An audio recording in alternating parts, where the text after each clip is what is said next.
रितु, संजय, उठो बेटा, 7 बज गए। कहाँ जा रहे हो? आवाज लगा रहे हैं ना भैया। अरे यार संडे है ना, ऑफिस थोड़ी है कि वो लेट हो रहे हैं। पर भैया की चाय तो लेट हो रही है। मैंने इसीलिए मना किया था ना कि मेड को मत निकालो, पर तुम सुनती कहाँ हो हमारी। घर से लेकर ऑफिस का सारा काम तुम संभालती हो। 1 महीना हो गया हमारी शादी को, तुम मेरी बीवी हो, मेड नहीं। और इस घर की बहू भी, और बहू के रहते मेड की क्या जरूरत है? चलो अब जाने दो, वरना भैया फिर से आवाज मारेंगे। और मुझे चेंज भी करना है, नाश्ता भी बनाना है। बाय।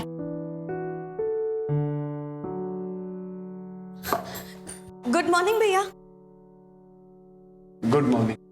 सॉरी वो थोड़ा लेट हो गया, मैं भी फटाफट से चाय बना देती हूँ। कोई बात नहीं बेटा, आज तो संडे है, तुम अपनी मम्मी के घर जा रही हो ना? नहीं भैया, मैं नहीं जा रही, एक्चुअली मम्मी आ रही है शाम को।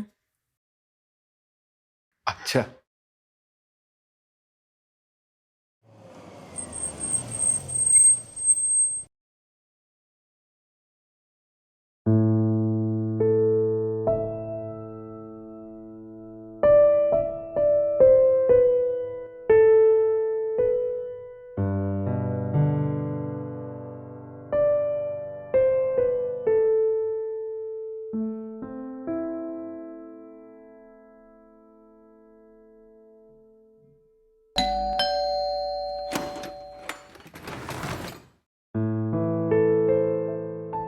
नमस्ते विजय जी। नमस्ते सुरभि जी, आइए ना।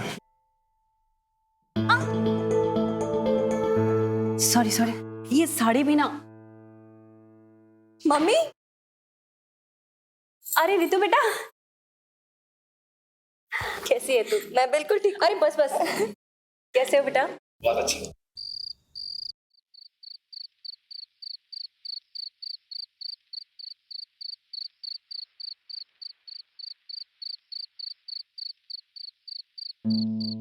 सुरभि जी,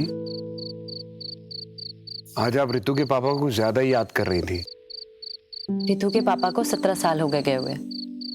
लव मैरिज की थी हमने, घर वाले अंगेज थे, फिर भी भागकर शादी की थी। बहुत खुश थे हम लोग। आपको पता है, मैं घर से दूर रहती थी, फिर भी मेरा बहुत ख्याल रखते थे वो। कभी भी उदास नहीं होने दिया उन्होंने मुझे ना उनसे कभी भी कुछ मांगने की जरूरत नहीं पड़ी। पता है क्यों? क्योंकि वो बिन मांगे ही सब दे देते थे। मुझे लगता था मैं दुनिया की सबसे लकी औरत हूं। फिर अचानक से उनकी एक्सीडेंट की खबर आई, लेकिन जाते जाते भी ना वो मुझे एक खूबसूरत तोहफा दे गए, रितु। कभी कभी उनकी बहुत याद आती है, बट रितु को देख के सब भूल जाती हूँ। तो आपको कभी किसी और की जरूरत महसूस नहीं हुई? आई मीन, आपने दोबारा शादी करने के बारे में नहीं सोचा? सोचा था, लेकिन सही बताऊं, मैं रितु के प्यार को कभी बांटना ही नहीं चाहती थी।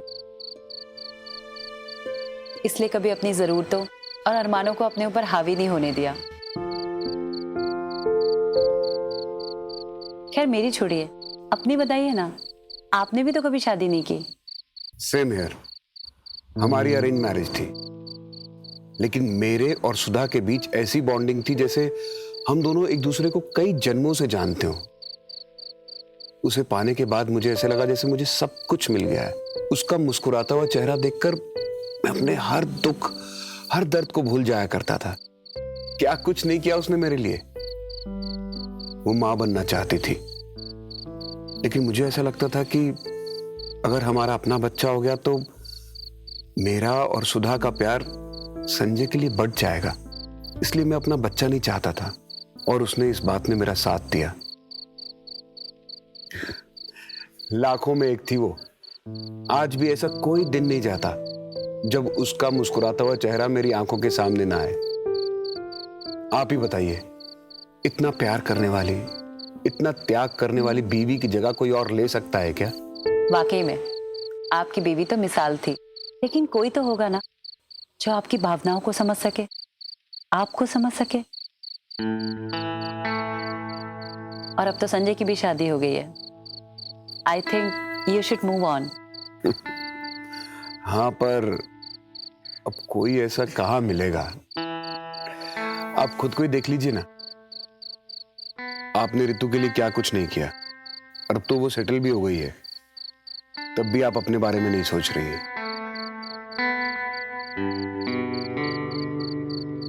आई थिंक आप सही कह रहे हैं। हम दोनों की कहानी एक जैसी ही है। हम दोनों ही मूव ऑन नहीं करना चाहते। शायद हमें आदत हो गई है ऐसे तन्हा रहने की।